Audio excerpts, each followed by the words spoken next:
Here Oh, he, cool. here he. Welcome to the pod. We're in depth perception podcast. Welcome back, guys. How's everyone today? So we have a guest today. Everyone, give it up for Sherene. Woo! Yeah. Oh my gosh. I love it. So Thank late, you. so delayed. Oh my gosh. Oops.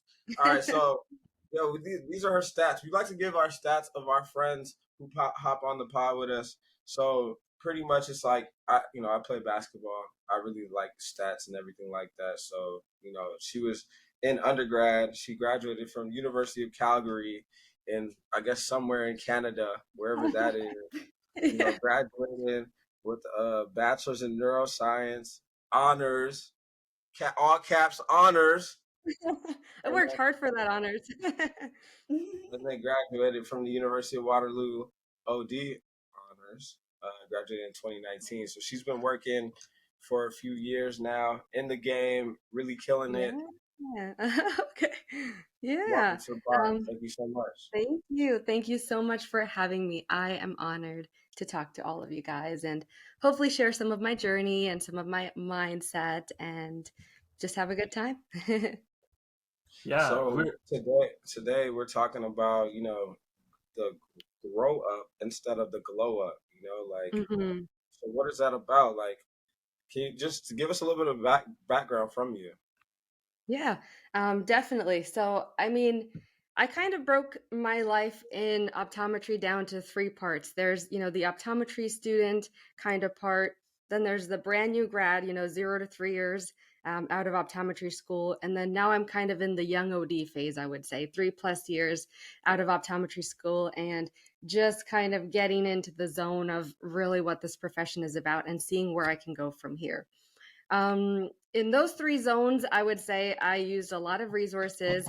I talked to a lot of people, and I really, really wanted to just push myself out of my comfort zone and really be uncomfortable to grow. I think it's so, so important. We hear that all the time, all these buzzwords, comfort zone, get out of it. But it's so important to be uncomfortable, to be scared, to do it scared, to do it badly, to do it badly again, and then make the mistake so many times where you just can't afford to make that mistake again. You just have to learn it the right way. And this is just talking about, the process of all of that and all of that I've learned in my short time so far as an optometrist. But I thought it would be interesting because I'm still fresh out of school. I'm still, young. I've only graduated in 2019. Yes, it was before the pandemic, but with the pandemic, I feel like I can subtract like 2 years. So really, I'm only out of school for like 2 years now, if we kind of have it that way. But that's what I wanted to talk about. Yeah, we Okay, know so that's a great topic, especially like some of us are in school still, some of us are graduating, and like Yeah. we're seeing. Normally, you just think, "Hey, optometry," especially when you're in school. But now that we're graduating, we're seeing these other aspects of life that we still need to challenge ourselves in too. So, I guess, how do you balance those different sectors that you definitely mentioned? I mean, sometimes it's easier to focus on one thing at a time. Sometimes, but we also know in life things are happening oversecting at a time. How do you go about balancing those things? Balancing. Oof, that's a tough word. I feel like it's not really a balance as much of as of a teeter-totter, the thing on the playground, where you just kind of feel like, you're just overwhelmed and stressed out, or you're just sitting at home rotting away, not doing anything. Like I just feel like there's no balance ever. But I've just gone ahead and accepted that. I think in different phases so far of my optometry career, I've just focused a little bit on different things. So let's say, in the optometry student phase, this is a stage of accelerated growth, right? You're learning the foundation and basics of optometry.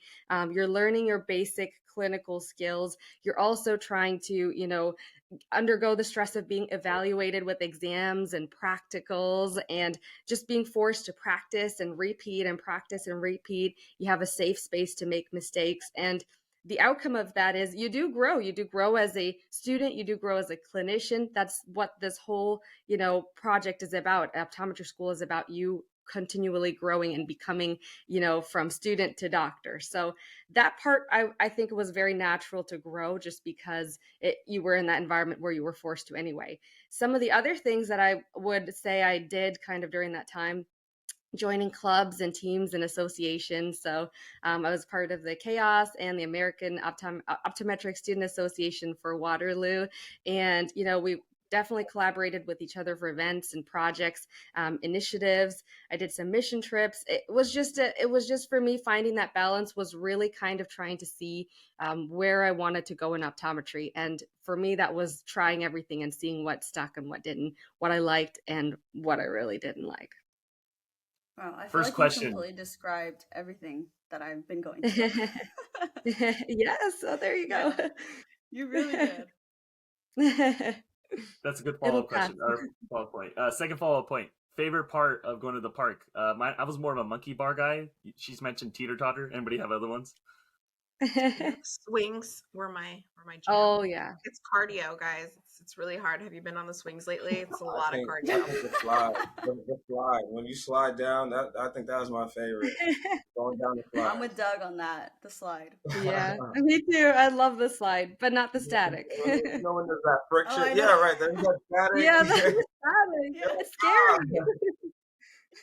But that's a good parallel. Since Savette's in school right now, can you see any personal growth in school similarly? Like she on the outside process, maybe it's easier to analyze it, but during school, do you see, oh wow, actually I did fit contact lenses a little better, or I did understand this concept better? Do you see that personal growth while you go into that process of school, Savette? I really do. Like, I didn't think that, like, if you asked me 5 minutes ago how I would describe what I'm going through in school, I would have not been able to put it into the words that Sherene just did.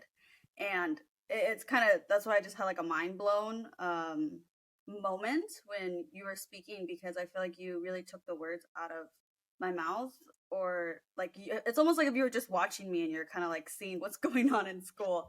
And I do feel like I've grown a lot, because I'm going to see patients like next month, and Yeah. I'm going to start summer clinic, and I definitely have seen the growth. Like, I can analyze a GP lens now, and like I'm like, oh yeah, apical clearance, apical touch. Like 6 months ago, I didn't even know what a GP was. you know? Mhm. Yeah. You're about to see Yeah. patients. Are you getting a little nervous? Like, how you feel about that? Yeah, definitely nervous, but my schedule isn't actually bad. I think I have like primary care clinic, and then primary care clinic, eyewear center, and then BV. So I think I'm the most nervous Ooh. about BV because the charting Yeah. is completely different, and it's a little more intense than like a primary care chart. So, but besides that, I think, I don't know, we're just going with it. Okay. Do you have an interest or a niche right now that you're focusing in on, or what you could see yourself doing? I honestly, I do like PV and I like peds, so I think I'll find Yeah, myself there. Yeah, that's awesome. Cool. yeah. What about you? Do you have any special niche right now in your world or I practice? would say I'm still working on it for sure. I love soft contact lenses. I love it. I love multifocals, and even fitting multifocals. That just makes my day. I love it. I think it's so rewarding. I'm dipping my toe now into scleral lenses. I wasn't, formally trained besides school on scleral lenses, but I just love contact lenses. It seemed like the next natural thing to do. And I've been liking it so far. I have a few patients that I have fit in the scleral lenses, and it's been a lot of bringing people back and, kind of explaining and adjusting and readjusting and making mistakes and calling up the reps and being like, hey, this is what it looks like. Can you please help me? But Yeah. yeah, that's what I've been doing right now. And it's a lot of trial and error to learn. And I think I used to be so scared of that. I wanted to be perfect all the time with everything. And now it's just like, oh, I'll just do it badly and then, do it better the next time. So I might have to come to you because I have amblyopia, and I Okay. think I need scleral lenses. They say those are the best with for VA and everything, best VA. So I have to come to you for that. Oh All right. yes, please do. And you might have to come back and then come back again and then come back again for the follow-up. So just you'll be my guinea pig. No, I'm just kidding. Oh man. Okay. We're He's talking like, about I don't personal want to growth come. here. What was And that? Personal like, growth here.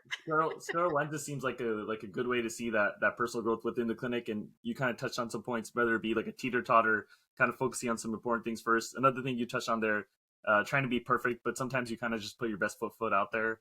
How about like outside of clinic? I think you mentioned also like spiritually or financially or personally. There's other areas that you're growing. What else do you got going on there, and how do you work on those projects? Oh, definitely. I mean, of course, a big part for all of us is going to be growing in our careers, especially for working, 5 days a week, 6 days a week. If we're working at different locations, that's going to take up a whole big part of your life. And then what's left over, of course, the spiritual, financial, physical aspect of things, relationships, interpersonal aspect of things. Those are all areas that get really neglected, honestly, in optometry school. And then when you find your way out of optometry school, you kind of have to, gather your marbles and say, oh my gosh, what have I done? I have to kind of figure out how to put everything back on my board here. So for me, I would say it's been a lot of YouTube videos and articles of how to. I find that you can really learn just anything on YouTube. You just need to kind of put everything on paper and then figure out, okay, what do I want to do? How do I want to get there? I'm sure there's a YouTube video for at least one of the steps in there. So whether it's finally starting to make income and now it's like, oh my gosh, I have to do some budgeting and investing and oh my gosh, okay, should I buy a new car? Should I buy a new this? Like, what should I do?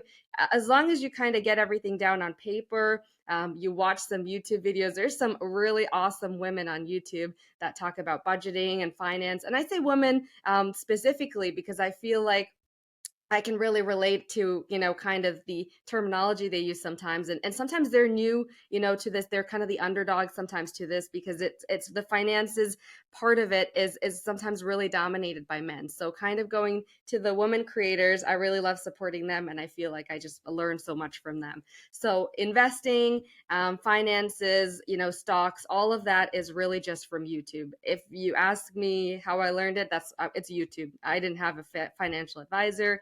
I don't really, well, I probably have friends that know more about it than me, but it's just never come up and it's just easier to kind of find it on YouTube. In terms of personal, that's just been about setting time aside from work to really build and foster those relationships, whether that's, with my siblings, my parents, my extended family, my husband. All of that has just been carving time aside and saying, let's go do this. Let's go make memories. Let's not, sit on the couch for 5 hours and binge watch the season of Love Is Blind, although it's good. So we have been doing that, but on top of that, going out doing something fun to make memories and honestly, recording all of it all for me has been a big part of it, just romanticizing it. I always love looking back at those memories and saying, oh my gosh, that was so much fun. This is such a great time I had with this person. It just inspires me to kind of do it again and relive that moment in a different way. In terms of physical and spiritual, that's really been about all of the going to the gym, finding something that you like. I at some point in school used to do a little bit of Zumba instructing. I really love doing that, and Okay. I haven't fully gotten back to it just yet, but I've been a participant for that, and just making sure I guess have a routine and just being consistent with it. That's the one thing I think is just so important more than anything else. It doesn't matter how much you do it or how well you do it, as long as you do it day in and day out and day in and day out, whether that's posting on social media, whether that's going to the gym and spending 10 minutes on the treadmill doing, the slowest walk in the world. It doesn't matter. Initially, I started my page, the Dr. Sherene Happy. It was all about, it was supposed to be about wellness and like meditation, and optometry school started. All of that kind of went out the window. So now I'm kind of trying to come back to, wellness and holistic health and nutrition. None of that content's been really up just yet. I'm working on it.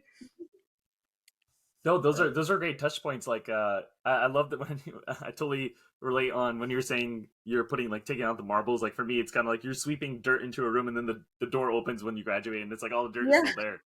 in your face. Now, Yeah. do you feel like right? Do you feel like you can relate to Sherene on some of these topics since you kind of graduated recently too, and kind of discovering yourself, maybe in terms of like financial or other topics that she kind of mentioned there? Yeah, I think for me, like being away from home too, I was like not in Florida for the last 5 years. So getting back into it, like I was able to kind of nurture the friendships from like a different time zone, I guess, for a long time. And it's good because I have a good balance where my friends are, they know that sometimes I get busy, they know that school's hard, and then you come back and then you kind of pick up where you left off. So I was lucky to have that. I'm also lucky because I don't have a children and I don't have a husband, so I don't have to like nurture that relationship financially or emotionally at the moment. So for me, I just like I'm living at home, like I'm just kind of doing my thing right now. So all of my finances go to me, which is great. Yes. So I'm able to kind of like grow in that sense where I'm like able to do things that I wasn't able to do before this, and especially in school with like time management, things like that. That gets hard. But now, I always I always have this thing now where I'm like, well, I didn't cry into my KMK book so that I couldn't go to like Taylor Swift's concert 2 nights in a row. Like I did that so that I could do this. So it's nice to kind of be able to come away from that, like Serena was saying, and like Mm, now that you have the time and energy to kind of give to these other aspects of your life that kind of took a backseat before. yeah. Um, Life after school is just totally different, and life in school is totally different, and we grow in different ways. I agree from both things. So. Yeah, you're right. The personal life part is super important. It's funny when we're listening to someone and they're inspiring us. We all hear different things. Like when I was listening to her, I was like the financial part. I definitely related on like how do you do a backdoor IRA, or how do you Mhm. invest? How do you do your taxes? Right, tax season's coming up, and then for Oh you, the yeah. personal side stuck out. So it's so cool how different parts of what we're talking about here really sticks out to us and what's going on in our life. So it's great that we're hearing from everybody here on that part. Uh, Yeah. do you feel ever like I guess the new book I'm listening to, it's called Psychology of Money, and one of the chapters they talk about basically it's how to manage your money and like the logic behind it. One of the chapters they talk about things never being enough. So we're talking about personal growth, but there's also the balance on the other side. How do you balance that of never feeling like there's enough or always keep pushing yourself while also kind of enjoying it? Do you ever have that struggle? Never feeling like it's enough. You might have to rephrase that again for me, so Yeah, I can so think of an answer while you're no talking. problem, no problem. And feel free to jump in, everybody. So, like in school, in school outside of work, it's always like, hey, you see 20 patients. How do I try to do 25? Doug, Mm, you just did boards. How, I got this score. How do I raise that up? For here, it's like mm. we're focusing on personal growth, whether it be inside or outside the clinic in your personal life. How do you be content with the progress you've made instead of keep looking back and saying, hey, I need to do more? Hmm. Yeah, I mean, for me, I learned in a like very I don't know, when you're applying to school, I feel like it's so hard, right? You have to be like, well, I'm going to do my best and hope it's good enough. And so for me, that mindset's always been there. You just put your best effort forward. You especially for boards, like, you lose that sleep because you're like, I'm never going to remember this night that I stayed up till 4 a.m., but I'm going to remember it when I'm on the other side of it, right? So Mhm. sometimes I think of the mental aspect of growing, especially you have to kind of, I mean, mental health is everything, and just managing your Mhm. expectations and setting realistic goals, I think is important, to feel like you're enough because, I'm not going to go into say boards because we're talking about it. And, and being like, oh, I'm going to get a perfect score. That's just not realistic, right? You're like, okay, I'm trying to aim for that like 75%. That was like my realistic goal. So I think like managing your expectations. Don't they say like comparison is the like stealer of happiness or Really. whatever? So I think Thief Mhm. of that joy, part of something it. like that. Yeah, yeah.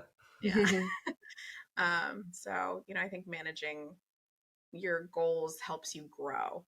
That makes sense. Mhm. Because That's you're not true. going to take like giant steps at a time, right? You got to set those little goals. You're not going to climb a tree and just like climb it. You got to do little steps at a time so you can get there. Right. I think there's like an aspect of maturity in it as well. At least for me, like college SV and first year of optometry school SV was like, I have to say yes to every opportunity. I have to make Mhm. sure that I'm always doing everything that is like thrown at me, or anything that I see that I think, oh, this may be like beneficial for me in the future. I have to do it. And then at one point it becomes like you're you're doing so many different things that your mental health goes down, or just I felt like the parts of me that make me went downhill to where I didn't feel like myself because I was doing so many different things that just involved school that I became a person only about school. And like I forgot all Mm-hmm. the other parts of my life, like the personal, the spiritual, the mental, emotional, everything was just gone. I was just a school person. And now in second year, there's like opportunities that pop up and I'm like, no, like I can't do that because I'm going to go to the gym at this time or I have this church event or this thing to do. And at least for me, the stage of life that I'm at, it's been a maturity growth that I don't have to say yes to everything and just say yes to specific things. And ultimately, I feel like, how did you describe it, JD? Like not feeling like you're enough or Never the feeling of never enough, essentially. Mm-hmm. oh, the feeling of never enough. I think it's like I'm content in what I can do and what I'm passionate about in school, but I also have other things that make me an entire person. And that's how I feel like I'm enough. Yeah. Yeah. It sounds like you're managing your battery. Like, Mm-hmm. unfortunately, we just can't do everything, and so many opportunities are going to come our way. And so you, especially in school, have to be really like knowledgeable about how much energy and time you have. I do like Nadia how you were saying basically small steps. You can't just like jump to the top, and if you Mm-hmm. can, great. But progress kind of happens slowly, and it can compound upon each other. Things that I try to do, a personal weakness. This is like a personal weakness for me. So I try to list things that I'm grateful for, or that I make progress for every night, and that kind of reminds me in my head to be more grateful and be more positive about situations and see the growth, and then that kind of inspires to work harder. Doug, do you have anything to add? Just because you kind of went through the whirlwind with boards and school, do you have any Mm-hmm. struggles here or any thoughts on any of that part? Yeah, I think I don't know. I think it's just important to try to figure out the balance of like locking into what you need to do to get things done, but also like how do you manage like stress and like the overwhelming of everything that we do. Like optometry school is so crazy, and there's so much that goes to it in terms of you're worried about classes, and then you're worried about boards, and then you're worried about getting a job. So how do you manage that outside of that? And yeah, like I just came back from playing basketball like right before this podcast right now. That's why I'm sweating low key because I just came from playing. But so I try to like do things that that are you know that help me relax and like help me come to my inner zone. And I think that's important, and that's what I was gonna ask Sherene like next. Like, what do you feel like? How do you manage? You have so much going on in terms of working and all that. How do you manage the time to do all the other things that you do to like center yourself? Mm-hmm. For me, I think it came again with a lot of things in my life, like from trial and error. I had so many times in my life where I just said yes to everything and I was completely burnt out and I totally regretted it. And I hated my life, and I totally felt this passion that I had just kind of dwindling. And it was strange for me. I'm a passionate person. I tend to be a positive person. So for me to be so down in the depths, it was night and day. I just had so many days where I pushed myself to do, school, and then I had exams, and then I also want to fly out and see this friend here, but then I also want to do this thing on social media that, I signed up for, and I also have to write up this thing that, I said I would do or apply for this thing that I, have on my to-do list. And I just wanted to be so perfect. My expectations for myself in optometry school were out of this world, and there was no way anybody could achieve them, let alone me. There was no way that it was possible to. So for me, it was a lot of hitting the wall really, really hard, falling flat on my face, completely depressed, completely burnt out. That's when I realized the importance, the true value of mental health. I used to pride myself on being a person that's like, okay, it's go time. I'm 100% go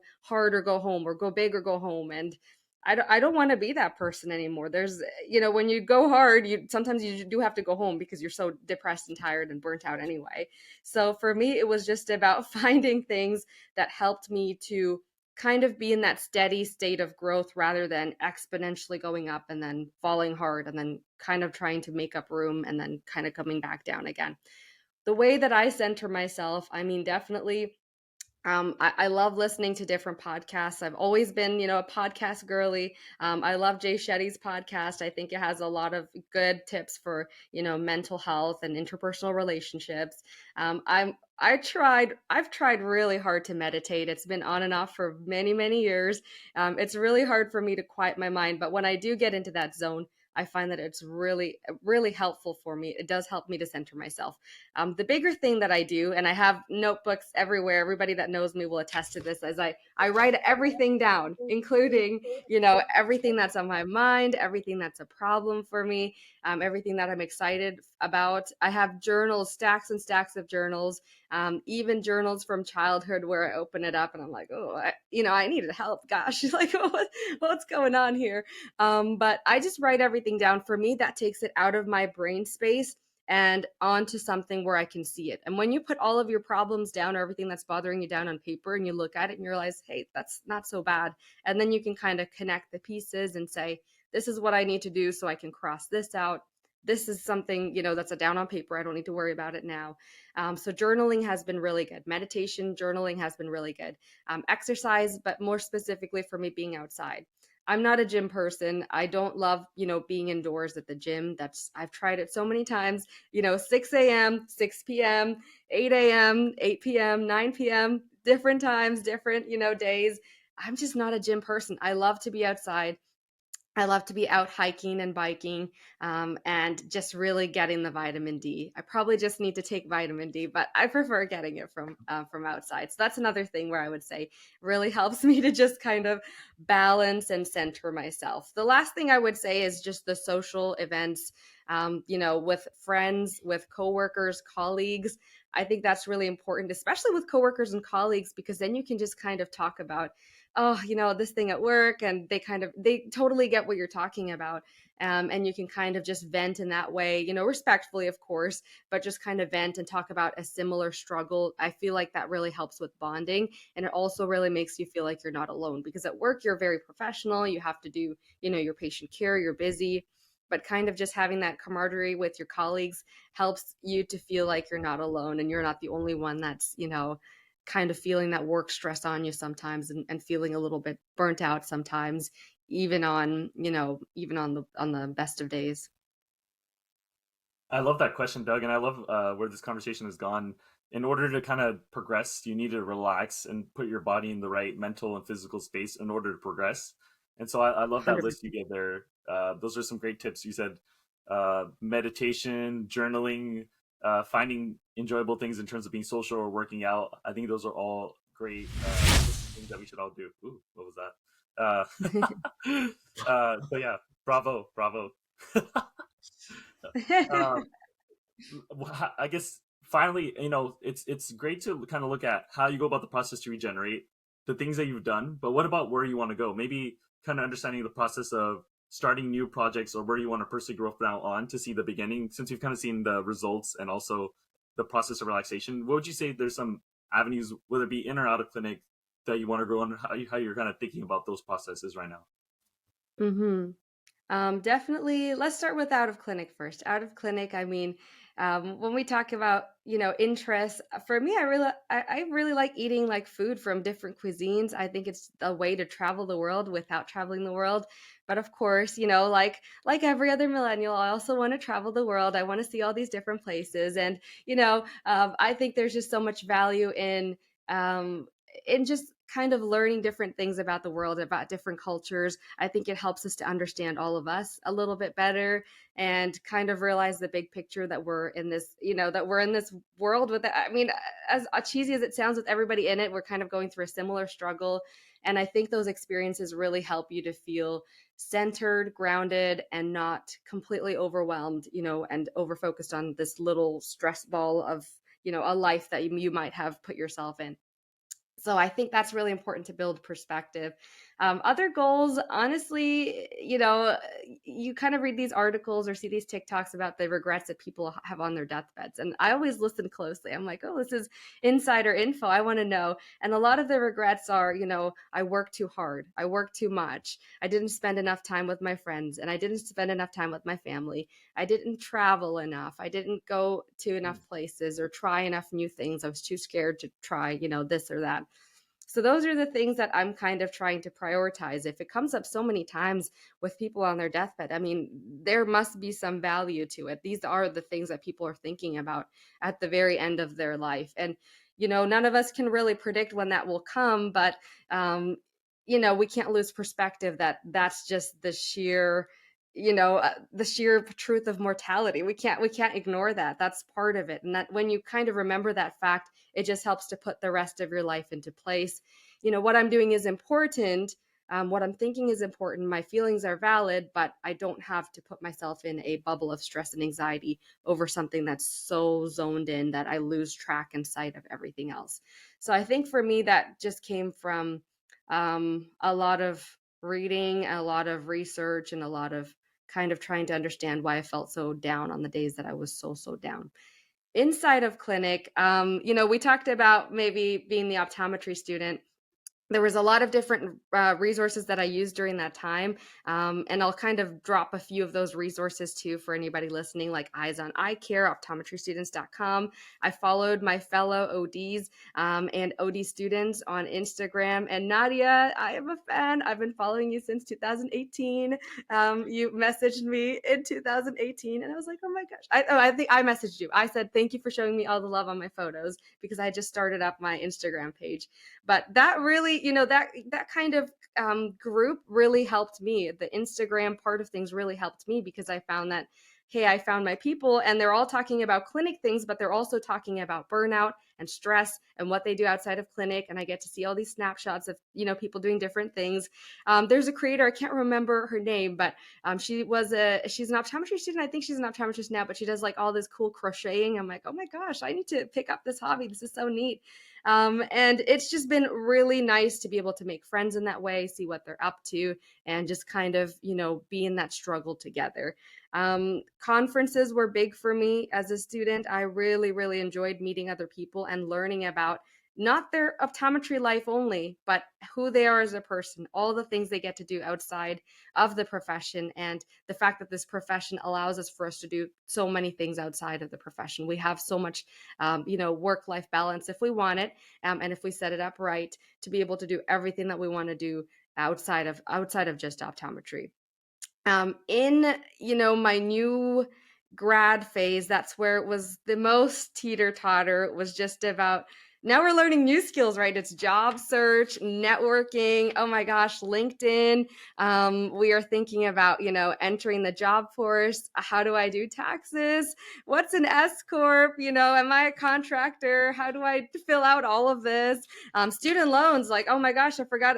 There's money that I owe somewhere. I have to find that and, start paying it back. For me, it was also new job, new country, new clinic. It was the clinic that the previous doctor had left, and I was kind of the new doctor that they just had onboarded. Billing and coding was new. I had zero idea what I was doing. I made a lot of mistakes. That's when the perfection thing just fell out of the window so far. I didn't even look for it anymore. It was just mistake after mistake after mistake. I just felt like I was doing everything wrong, but that was good for me. I needed that. Also, just things like patient interactions and verbiage. How do you talk to a new person every 20 minutes and, not go crazy? Honestly, it's hard. It's really hard. And then kind of as a young OD now, things are slowing down. I'm comfortable in my job and my position. My niche in optometry is becoming a little bit clearer. I really like industry. I really like contact lenses. Now I'm trying to find my groove in the clinic. And also, as part of the clinic, my optometry social media part of it, I've fully leaned into and accepted. And in school, it was really like, oh my gosh, I'm sure you guys can relate. It's like, oh, I'm kind of embarrassed about this. And, when classmates ask about it, some of them are really positive, but then there's some people are really negative about it. They just, they don't want to see you do this. I don't know why. And for me, I really took to heart what people said about, me to me or about me. So uh, it was a lot of, again, constant pressure and stress that I put on myself. Now all that's lifted up because I've done so many things, done it so badly, and made so many mistakes that doesn't even matter anymore. Give it to me, I'll do it. And, I'll try my best. And if it's not great, I'll do it again and I'll do it better the next time. So for me, finding that balance has been acceptance that I'm not perfect. It sounds very simple, but acceptance that I'm going to make a ton of mistakes. I'm going to look completely crazy and like I don't know what I'm doing. And that is perfectly okay. Everybody says it, but you really don't believe it until it happens to you. And when you do everything wrong, you just had the worst day and your patients looked at you like this, and you're glad you're wearing a mask because the tears can go down through to the mask and nobody can see them. But you just have so many of those days, you realize, okay, you know what? It truly cannot get worse than this. And then it does, and then you make it through that too. And then you're like, okay, now it truly can't get worse than this, I think. But even if it does, I'll be able to find my peace again because I've accepted myself as a not perfect person who makes mistakes. And that is the only way to grow. If you're not making mistakes, you're not learning anything, you're not growing anything. Would I be someone who's making mistakes and learning something new, or would I be that perfect person who is great at what they do, but they're not learning anything new? And at some point, I'm going to surpass them because I'm always going to be evolving and learning. So that's what I've come to terms with to make myself feel better about myself. Wow. Wow. Yeah. Love the lens that you're looking through things. I think the first thing you mentioned there was that life is not infinite. Like, we are not here Mhm. forever. So you need to keep that in mind before you're making these decisions. And then the perfection part of it, like, totally accurate, totally true. You can learn on the job. And so I think those are two great points to, like, keep your mindset when you're thinking about these decisions, how to relax, how to get personal growth. I think what we should do is, and feel free to throw out ideas, guys. In a year from now, we check in again with you and see how it's going for you and Yeah. see how the growth is Oh my going. gosh. But also Yeah. today, we kind of, this was inspiring for me. So let's throw out some ideas for us, how we can also have goals, Yeah. but also find things to help us relax to do them. Does anybody want to throw out some things that she threw out, or not threw out, and for your own personal or professional Well, life? really quick, I want to ask this. Just for those who don't know, what type of modality do you practice in right now? Like, Oh, what's yes. Yeah. I am in a lens crafter's practice. So when I first came out of school, I practiced at a private practice and at a lens crafter or corporate practice. And I liked both. I liked certain things about each. And then when I came down to Cincinnati, I had a few months off because of I'm Canadian, so I had a few months off, kind of waiting on my work visa. And oh my gosh, that was a depressing time for me because I didn't know who I was. I had no hobbies or interests outside of optometry school. So those were the times that I learned how to have those, hobbies and interests. But anyway, when I got into my practice modality, it's a lens crafter's practice. So it's like a private practice inside of the lens crafters. Like the lens crafters and the small business are totally lovely. different. It's just inside. And it's the Cincinnati Vision Group inside of the Lens Crafters. So that's where I've been practicing for the past 2 years now. I see about 18 to 22 patients a day, and it's primary care, anything from, medical to like medical, foreign body things in the eye, lots of glaucoma, lots of macular degeneration, lots of contact lenses, big contact lens, heavy practice, which I love. And now, dipping my feet into scleral lenses. But it's been good. It's a very medical practice. And I mean, this is my first practice working in the States, so I don't know if that's like a Canada States different. But the first week there was like histo and like 4 people with diabetic retinopathy, and there was this and this, and I was like, oh my gosh, I haven't seen any of this like in a month of where I used to practice. The where I used to practice was very urban. It was like lots of -3s that need, contacts and had no issues. And this practice was totally different. So it was a lot of learning. So you mentioned like S corp and all that. So does that mean like, are you an independent contractor, or how does that work?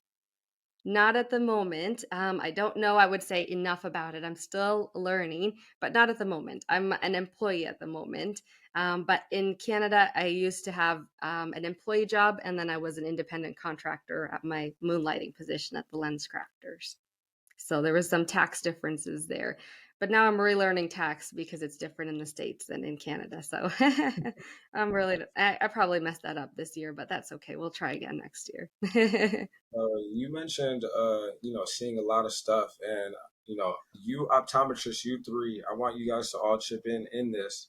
What's the craziest thing that you've seen in your in practicing so far? Nadia, go first. All right, is this where I'm going to talk about my chirpy thing? Yes. Okay. Ooh, Derpy, let's hear it. Okay, so I mean, people who follow me on the gram know this actually happened a couple weeks ago, but then I forgot to bring it up.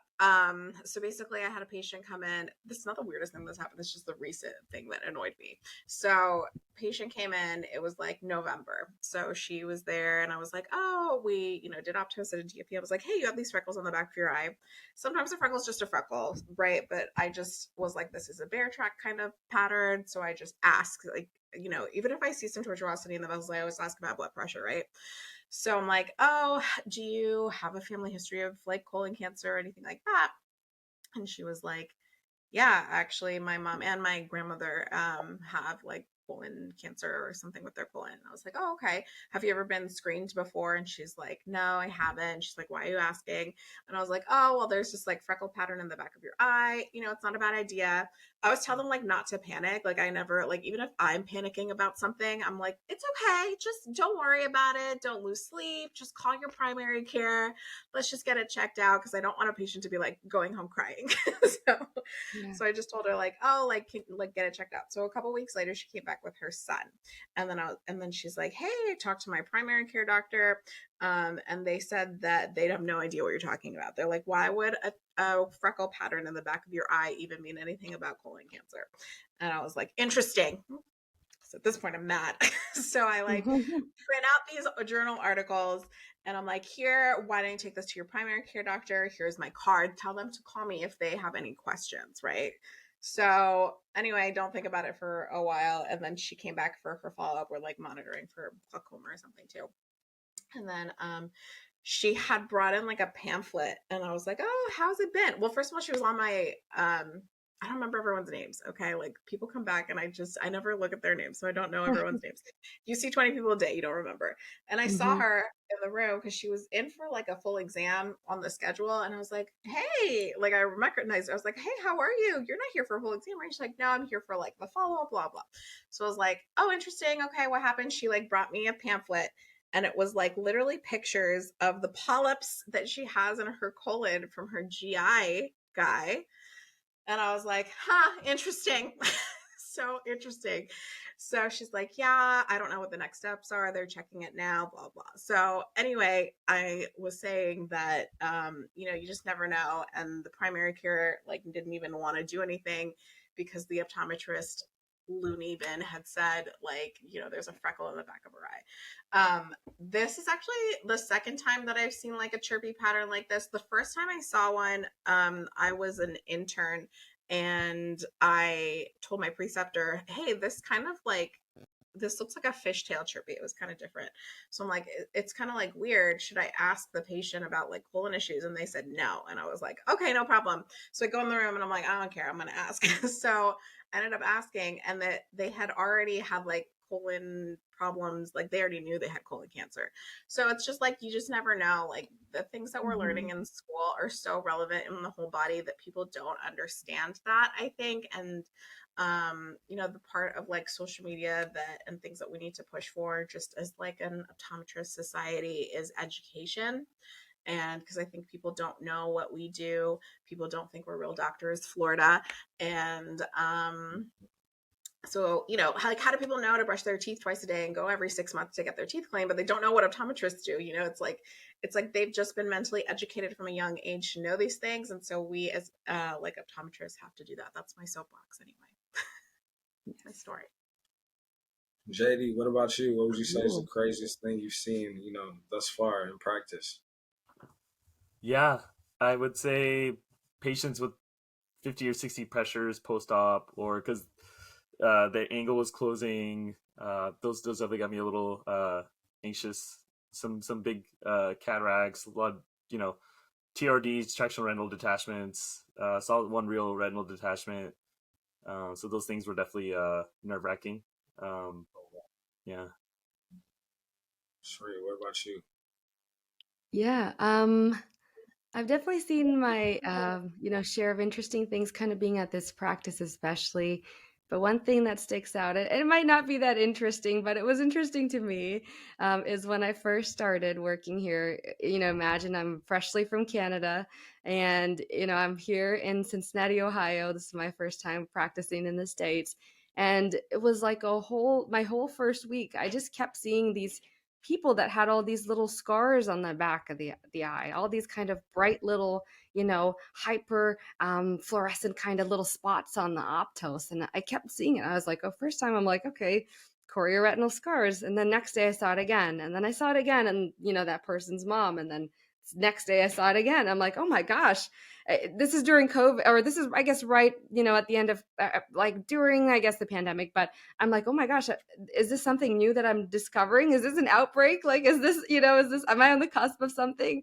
But no, it was just histo. I just didn't know that histo was so common here in the Ohio River Valley. So whoever's listening that doesn't know that, there you go. There's my little pearl. But it's so common here. I see it every single week. I see histoplasmosis, and I'm sorry to those patients that I definitely did not educate properly during that first week, because I didn't know it was histo. And then I showed my colleague and my boss, and they were like, "Oh yeah, that's just histo. You'll see it all the time." And I was like, "Oh, I remember like 2 slides on this from school. I don't remember. I didn't remember it at all." So for me, it was a aha moment and a learning moment. And now every time I see histo, I kind of think back to that moment where I really didn't know what histoplasmosis was. Do you see a lot of Lyme disease as well? Not really. I haven't at the moment.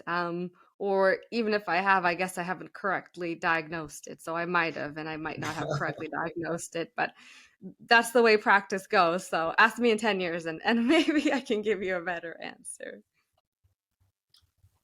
That's So, like real quick, what would you say? Me and Spat, we're still in school. What would you give advice to people who are pre-optometry or in school right now? Like, what would you say as a doc right now?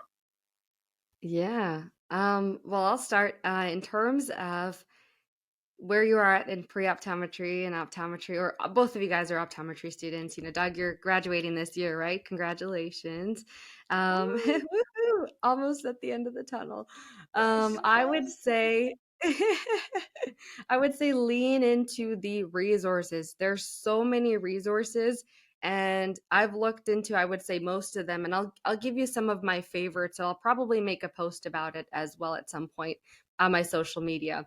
Eyes on Eyecare.com, review of optometry and review of ophthalmology, Mod Optometry, that whole website, the iTube series, all of that. Defocus Media has some great content.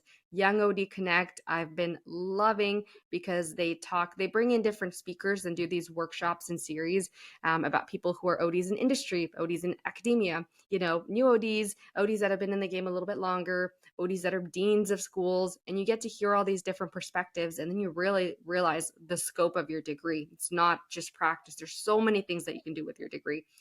So I really like them for that. I mean, my favorite podcast, of course, the Depth Perception podcast. Listen to the Depth Perception podcast if you haven't heard it already. I think they have some, great speakers and great and great episodes. I really love the Four Eyes Optom podcast, another great podcast by Amrit and Deepan, new grads. Also, the 2020 podcast by Dr. Harbier. I think all of those resources just help you in your journey as a new doctor to see the full breadth of of what you do. To hear from all these different people and their experiences make you feel really better about yourself and make you feel really like, oh, if they can make those mistakes and get there, well, then I surely can. I've been so hard on myself and I didn't need to. Those are all really, really important resources. Get a good wills, eye manual, and keep it with you at all times. Don't ever Google anything in the exam room. Make sure you go off to the corner and do it. And you will have to Google, a lot of things in that first year of practice. I remember always being like, okay, I'll be right back. And then, you have to go in, and by Google, I mean, like, look up literature or wills or PubMed, whatever it is that you need to kind of find the answers that you need. And most importantly, I would say, if I had to sum everything up, take time for yourself. You are a whole person, as Svet was saying, outside of optometry. You are complete outside of optometry. You are enough outside of optometry. The best thing that I always hear is, if you fall off a cliff, tomorrow, they'll replace you at your job. They'll have to. There's patients to see, but your family is not going to be able to replace you with another person. Your friends are not going to be able to replace you. The people that you hold near and dear, the communities that you are part of, are not going to be able to replace you. So take your time to be present in the places that you are not replaceable, as much as you are present in the places that you are replaceable.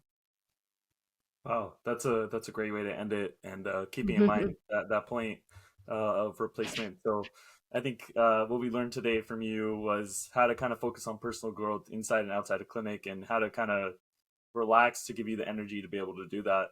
But we really appreciate learning about you. Like we were saying before, we kind of want to check in with you again in a year and see how it's going. So Yeah. thanks for coming on. We really enjoyed it. Thank you so much. And this checks off one thing on my goal list, which is be on a podcast. So I'm Yeah. so grateful to you guys.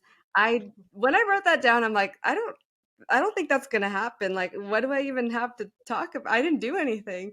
So I am so happy and grateful. Thank you for letting me speak about, just my journey and the little nuggets I picked up here and there. And just, yes, please check in with me in a year, and hopefully I'm doing better than I was today.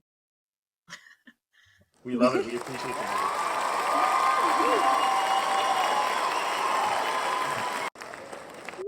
nuggets. Until next time, then. All right. All right, Until next bye. time.